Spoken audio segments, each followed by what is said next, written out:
We don't want these people committing suicide. We want these people to understand what burnout is. We want these people to understand if they're struggling and to do something about it. Well, the one thing that always kind of gets thrown at times is that they'll go, yeah, well, it's getting better. We're doing better and we're doing well. I've had that said to me a couple of times. You know, we've got a new initiative and it's going.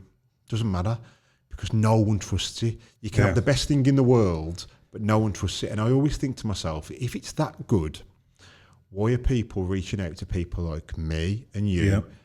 If it was that good, you just reach out to the job and say, you know what, I need a bit of support. No. But they don't. What they do is they reach out to somebody, and I can guarantee for them to reach out to me or reach out to you or to reach out to anybody else, that has taken a lot of courage. Yeah. A lot of courage for them to do that. To an absolute stranger.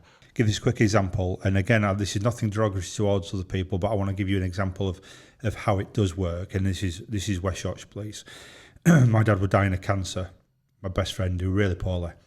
And I went on my VIP motorcycle escort course, my VIPEX course. So obviously these people that ride around Royal Family and this sort of thing.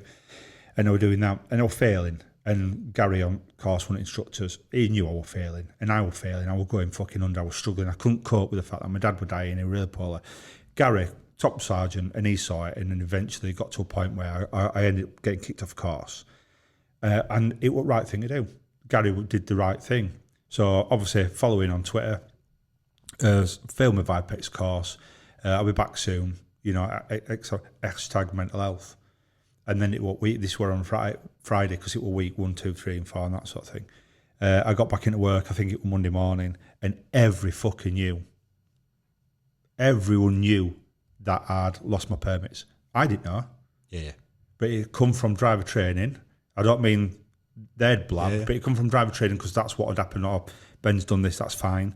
But then it come from other people doing other things, and then someone in an office, I won't say where, but someone in an office had decided, right, we'll have his permits.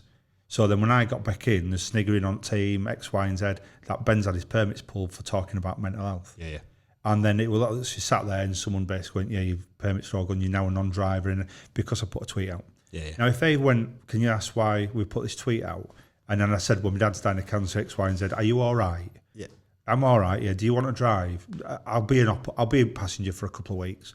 Cool, not a problem. And when you feel like driving, drive. But for him to turn around and say, your permits are now gone. And then I was pulling up at bumps as the passenger or in pursuits with someone who's not TPAC. And they're all taking piss going, well, why are you? And, oh, he's fucking losing his marbles and this. And you're thinking like, that's how it's handled wrong. Yeah.